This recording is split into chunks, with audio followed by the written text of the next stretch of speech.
Welcome to the deep dive. Today we're talking about something most of us do every single day, walking. But we're looking at it differently. Most of the time, we walk on autopilot, right? Thinking about where we're going, what we need to do, just lost in thought.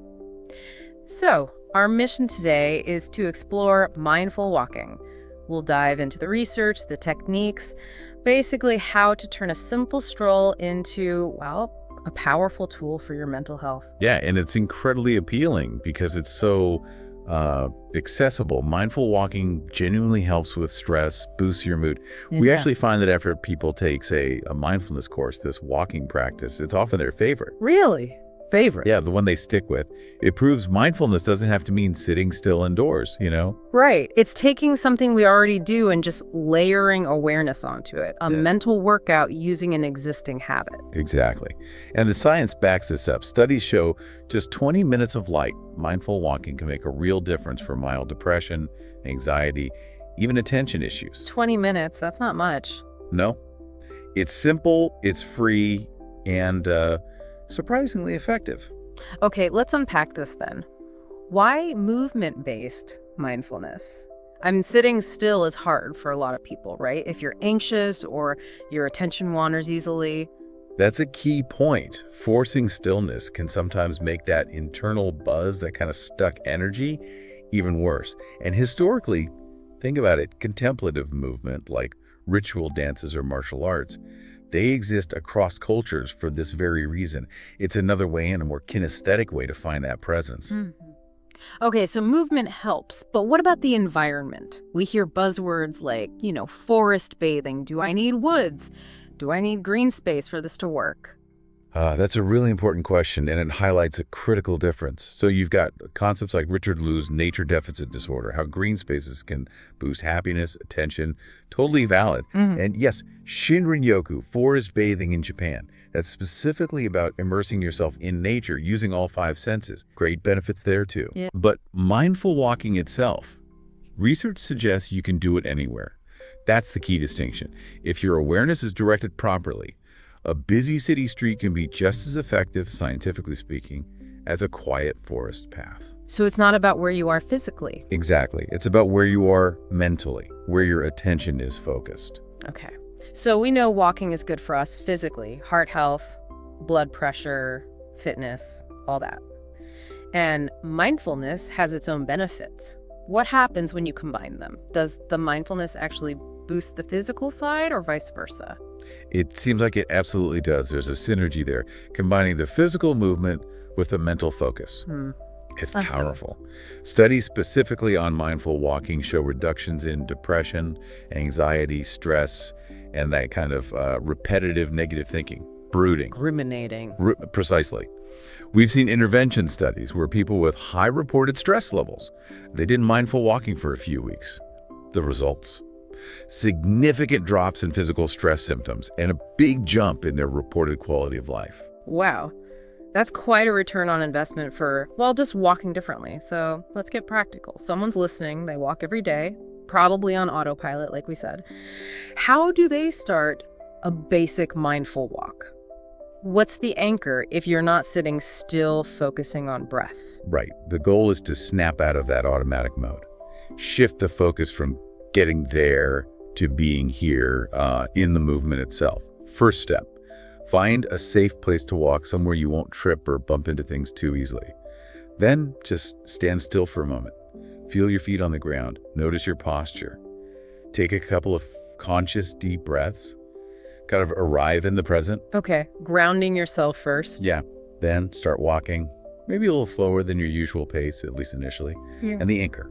It's the sensations of your body moving. That's your focus. Sensations, like what specifically? If I focus too much on my feet, won't I just get clumsy or, I don't know, overthink it? That's a great question. It's awareness, not intense, laser-like focus. The core idea is to ask yourself, maybe gently, how do I know I'm walking right now? And then check in with your senses. Notice the feeling of your feet making contact with the ground, the pressure, the texture, the lift off. Then maybe broaden that out. Feel the swing of your arms, the slight rotation in your torso. Maybe even notice if your breathing changes slightly or your pulse. Okay, so it's a broader noticing, not just foot level. Right. And there's a nice analogy here. In seated meditation, the breath is often the anchor, right? Mm-hmm. In walking meditation, you can actually notice the tiny point of stillness just as your weight shifts. Yeah. That moment between the right step ending and the left step beginning. That little pause can be a really useful focal point too. Ah, interesting. The stillness within the movement. Exactly. And what happens, because it definitely will when your mind wanders off to your to-do list or replays a conversation. That's not a bug, it's a feature. That's the practice. The key, and all the sources stress this, is not to judge yourself. Don't get annoyed that you got distracted. Just notice it. Thinking about emails. And then gently, kindly guide your attention back. Back to the feeling of walking, the feet, the rhythm, that point of stillness. Yeah. Whatever your anchor is. Gently guide it back. No judgment. Got it. So that's the basic practice. Powerful in itself, but, keeping things fresh helps with consistency. Our sources lay out 6 different ways to customize this, to deepen the practice. This seems really useful for you, the listener, if you want variety or different tools for different moods or days. Absolutely. These variations, Chris Willard details them nicely. Let the practice evolve. So first up is using rhythmic cues. This means adding words or phrases to help anchor your focus. You could simply count your steps, maybe 1 to 10, and if your mind wanders, just gently start back at 1, no big deal. Okay. Or you could repeat phrases in time with your steps. Some examples. You could say thank you with each step, sort of sending gratitude to your body for moving. Or use phrases from a Thich Nhat Hanh, like sinking I have arrived with 1 step, I am home with the next, or in the here, in the now. I like that. Another great one is nowhere to go, nothing to do, no one to be. Just repeating that rhythmically. Wow, yeah. That last one really cuts through the usual rush, doesn't it? Okay, what's number 2?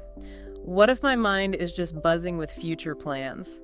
Then you might try sensory walking, which I sometimes think of as the counter-wander strategy. This is about deliberately tuning into your 5 senses, almost overloading them slightly to keep you right here, right now. It stops the mind drifting off to the past or future so much. How does that work in practice? You could sequence it. Maybe start by walking with your eyes relatively still, just watching the scenery change as you move through it. Then, shift your focus entirely to the soles of your feet, just the feeling of contact. Then, switch to only listening to your footsteps, traffic, birds, whatever sounds are around you. And finally, maybe tune into smells or even subtle tastes in the air. You cycle through them. That definitely makes a familiar walk feel brand new. Okay, number 3. Number 3 is the moving body scan. It's pretty much what it sounds like, a body scan, but you're doing it while walking. Instead of sticking to just one anchor like your feet, you systematically move your awareness through different body parts. So you might focus on your feet for, say, 20 steps or a minute, then shift awareness up to your ankles and calves. Then notice the bending in your knees, then your hips, how they move. Then maybe your hands and arms swinging, your torso, heart, lungs, finally your neck and head. A full check-in, but on the move. Efficient. Very. 4th method tackles something we all grapple with, our brain's built-in negativity bias. Ah, yes, the tendency to notice what's wrong before what's right. Exactly. So method 4 is appreciative walking, or maybe call it the negativity shield. This is about consciously countering that bias. Make it your practice during the walk to actively look for and notice things to appreciate. Spot one positive thing, maybe something beautiful, something funny, a small act of kindness you witness. Just mentally note it. Beauty or kindness. And if you walk the same route often, the practice can be to focus specifically on what's changed. New flowers, different light, the shift in seasons. That sounds like a direct road to lifting your mood during the walk itself. What about noticing our internal landscape, our emotions? That brings us to number 5, observational walking, or maybe the anti-dread walk if you like. Here, the focus shifts inward to notice your emotional reactions to your surroundings as you walk. Do you feel a bit self-conscious passing strangers? Notice that feeling. Do you feel a sense of dread or resistance approaching a big hill? Just observe it. No need to change it, just notice. Interesting. Just observing the reaction. Yeah. And there's a fascinating inverse practice mentioned too. Deliberately changing your posture or gait. Try walking as if you were fearful or anxious. Then try walking as if you were really confident and grounded. Like power posing while walking. Sort of. And then reflect. How does changing your physical state affect your emotional feeling and even how you perceive the world around you? It connects back to that strong mind-body research. That's going deeper, actually, experimenting with how the body influences the feeling. Okay, one more, number 6. Number 6 is the simple walking meditation for everyday use. This is Mark Burton's approach, very straightforward. Walk at your natural pace. If counting helps, count steps up to 10, then start again. Pay attention to the simple mechanics, the lifting of the foot, the placing it down, the movement through your body. When you feel ready to end, don't just stop abruptly. Stand still for a moment. Take a breath. Then consciously choose to end the practice, maybe thinking for a second about how you can carry some of this awareness into whatever you do next, even if it's just, making coffee. That's a great set of tools. Really makes the practice adaptable and less likely to get stale. Definitely. And it makes mindful walking particularly good for people who find traditional seated meditation difficult, maybe due to physical reasons like arthritis or pain or just restlessness. Right. The kinesthetic learners, perhaps. Exactly. It lets them use that need for movement to help quiet the mind, combining the physical and mental benefits naturally. But like any practice aiming for real change, consistency has to be key, right? You can't just do a mindful walk once a month and expect lasting transformation. That's the crucial piece for long-term benefit. The follow-up studies are clear on this. The benefits: reduced anxiety, better mood, less stress. They're definitely there after, say, a focused program. But, and it's a big but, those benefits tend to fade over time if you stop practicing. So you need to keep it up. To really hold on to those gains, yes. Continued, regular practice is essential. It needs to become part of your routine, even if it's just short walks most days. Okay, so mindful walking essentially trains you to be fully present during the journey, paying attention to the process, not just obsessing over the destination or the finish line. That leads to a final thought for you to consider this week. How could you apply that same principle, that enhanced awareness of the process, the value in the doing, to something else in your life? Maybe a goal or a task at work or even at home. Instead of rushing towards the end point, can you be more present with the steps involved? Think about that. Are you focused on the journey or just the arrival? Something to ponder next time you head out the door. We'll see you next time on The Deep Dive.